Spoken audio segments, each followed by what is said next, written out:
So hello everyone, welcome back to my channel. Today we'll be starting off with the section 6.1, which is titled as Contingent Contracts. In this unit, we shall briefly examine what is called a contingent contract, its essential and the rules regarding enforcement of this type of contracts. The Contract Act recognizes certain cases in which an obligation is created without a contract.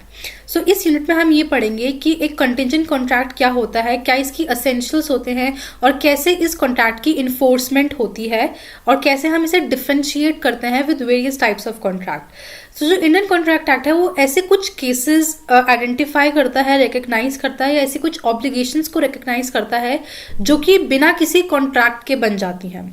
Such obligation arise out of certain relations which cannot be called as contract in the strict sense. और ये जो obligations आती हैं किसी इंसान पर या किसी भी पार्टी पर, वो obligation ऐसी relations की वजह से आती हैं कि उसमें हम उसे एक डायरेक्ट और वैलिड कॉन्ट्रैक्ट भी नहीं बोलते। तो कैसे वो एक ऑब्लिगेशन किसी पर्टिकुलर पर्सन के पास आती है और कैसे उस ऑब्लिगेशन को वो फुलफिल करता है वो हम पढ़ेंगे इस यूनिट में।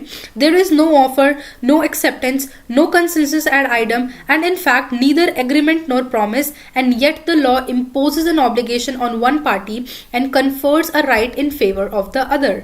ठीक है, ये ऐसे कॉन्ट्रैक्ट होते हैं जहां पे ना कोई ऑफर होता है, ना एक्सेप्टेंस होती है, ना कंसेंसस एट आइटम होता है, यानी कि म्यूचुअल अंडरस्टैंडिंग भी नहीं होती है, ना ही कोई एग्रीमेंट होता है, ना ही कोई प्रॉमिस होता है, लेकिन स्टिल लॉ एक के ऊपर ऑब्लिगेशन इंपोज कर देता है और दूसरे के ऊपर फेवर अपोज कर देता है in the favour of other. We shall have a look on these cases of quasi contracts. So ये काजी contracts होते हैं, ठीक है। So काजी contracts जो हैं वो हम आगे वाले यूनिट में पढ़ेंगे। काजी contracts में ना ही कोई ऑफर होता है ना एक्सेप्टेंस होती है, बट स्ट्रिक्ट ऑब्लिगेशन फॉर्म हो जाती है। तो कैसे वो फॉर्म होती है that we will read in quasi contracts. Now this particular unit is regarding the contingent contracts. A contract may be absolute or a contingent. या तो एक contract absolute होगा या वो contingent होगा. An absolute contract is one where the promisor undertakes to perform the contract in any event without any condition. एक absolute contract वैसा contract होता है जिसमें प्रोमिसर अपनी परफॉर्मेंस करने के लिए बोलता है विदाउट एनी कंडीशन, बिना किसी कंडीशन के वो अपनी परफॉर्मेंस को परफॉर्म करने का प्रॉमिस करता है। बट कंटिंजेंट कॉन्ट्रैक्ट में एक कंडीशन आ जाती है, तो वो क्या कंडीशन है वो हम देखते हैं। Definition of contingent contract as per section 31 of Indian Contract Act 1872. A contract to do or not to do something if some event collateral to such contract does or does not happen. Contingent contract ऐसा contract है जिसमें कोई party कोई ऐसा काम करती है या कोई ऐसा काम नहीं करती है अगर कोई इवेंट होता है या नहीं होता है। फॉर एग्जाम्पल मैं आपसे कहती हूँ कि अगर बारिश होगी तो मैं तुझे पैसे दूंगी, ठीक है। This is a contingent contract. अगर बारिश नहीं होती है तो मैं तुझे पैसे दूंगी। सो तो बारिश लेना और पैसा लेना ये कोलैटरल इवेंट्स हैं। इसमें कोलैटरल के किस तरीके से कि हमने इन दोनों को रिलेट कर दिया है एक दूसरे से, ठीक है। Contract of insurance, indemnity and guarantee fall under this category. Now contingent contracts में हमारे इंश्योरेंस, इंडेमनिटी और गारंटी के कॉन्ट्रैक्ट्स इस कैटेगरी में आते हैं। For example a contract to pay B rupees 1 lakh if B's house is burn, this is a contingent contract. एक contract हुआ है ए और बी के बीच में कि ए बी को 10 लाख रुपए देगा अगर बी का घर जल जाता है। एक कॉन्ट्रैक्ट हुआ है कि मैं तुम्हें 10 लाख रुपए दूंगा अगर बी का घर जल जाता है। तो ये कंटिंजेंट कॉन्ट्रैक्ट है।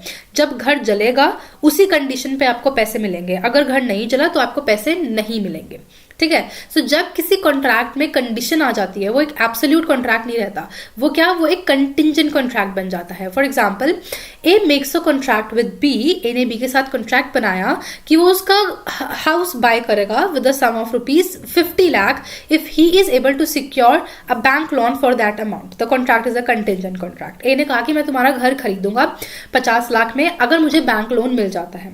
अब इसमें कंडीशन क्या है, बैंक लोन का मिलना।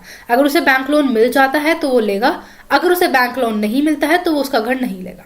सो there is a condition. So this is also not an absolute contract, this is a contingent contract. Now meaning of collateral event. अब कोलैटरल इवेंट क्या होता है? Pulak and Mullah defined collateral event as an event which is neither a performance directly promised as part of the contract nor the whole of the consideration for a performance. Collateral event एक ऐसा event है जिसपे ना ही किसी की performance dependent है, ना ही वो किसी की performance है, और ना ही consideration है promise की. ठीक है. नाउ एक ऐसा इवेंट जो कि परफॉर्मेंस में इंक्लूड नहीं है, ना ही वो कंसिडरेशन है प्रॉमिस का, उस वाले इवेंट को हम कोलैटरल इवेंट बोलते हैं. फॉर एग्जाम्पल, जो हमारा एग्जाम्पल 1 था, इसमें हमारा कोलैटरल इवेंट था घर का जलना, और एग्जाम्पल 2 में हमारा कोलैटरल इवेंट था बैंक लोन का मिलना. ठीक है. सो ऐसे इवेंट जो कि बेसिस फॉर्म नहीं करते हैं, मेन बेसिस कॉन्ट्रैक्ट का फॉर्म नहीं करते हैं, बट स्टिल कॉन्ट्रैक्ट को इफेक्ट करते हैं, वो हमारे कोलैटरल इवेंट्स होते हैं. ठीक है. Now example 3, A contracts to pay B rupees 10 lakh if B's house is burned. A ने कहा कि वो 10 लाख रुपए देगा अगर 10 लाख में उसका घर जल जाता है. This is a contingent contract. Here the burning of B's house is neither a performance promised. यहाँ पे ना ही बी का घर जलना एक प्रॉमिस है कॉन्ट्रैक्ट की, ना ही वो कंसिडरेशन है.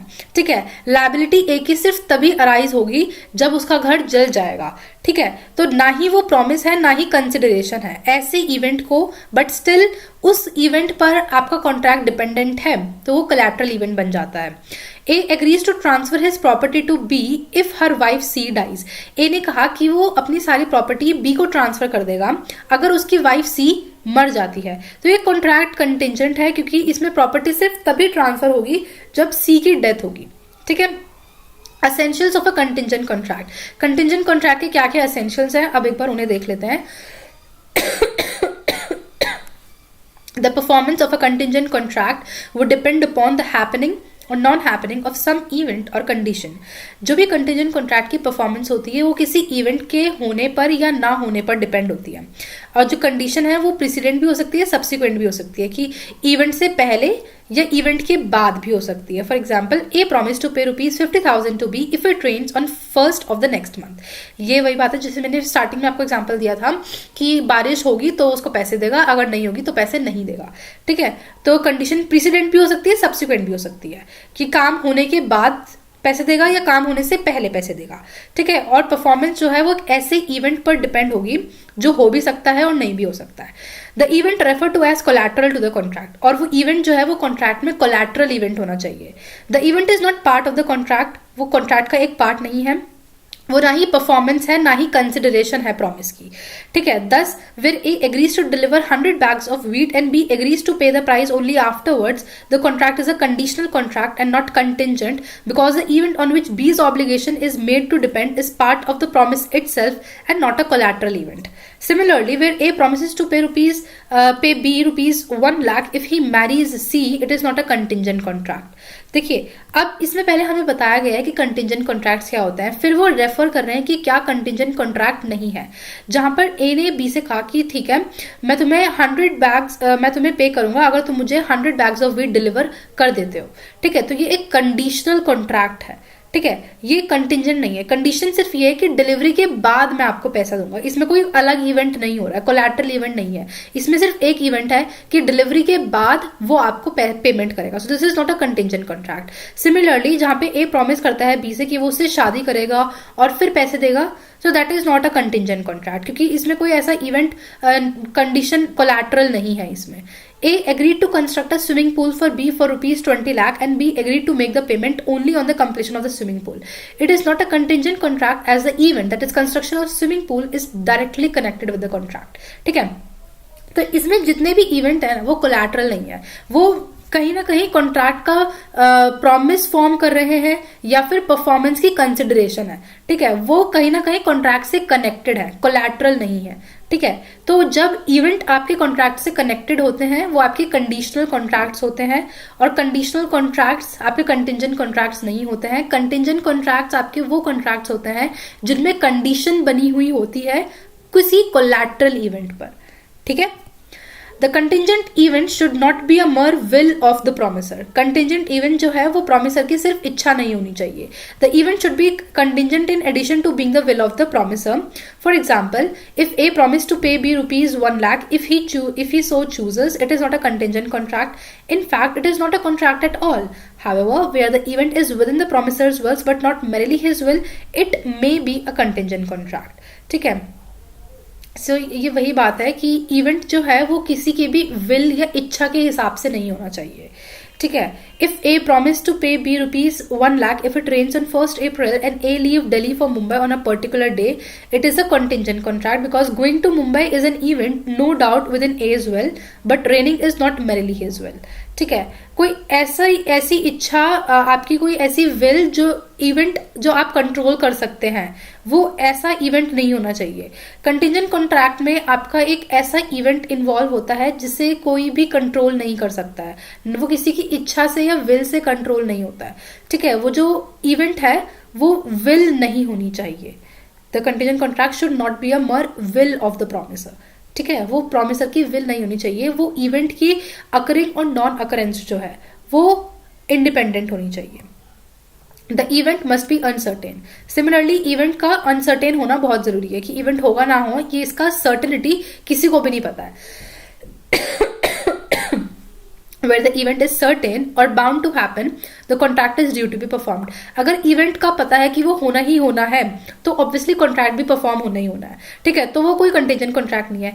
Event should B uncertain. Like A agreed to sell his agricultural land to B after obtaining the necessary permission from the collector. As a matter of course, the permission was generally granted on the fulfillment of certain formalities. It was held that the contract was not a contingent contract as the grant of permission by collector was almost a certainty. ठीक है.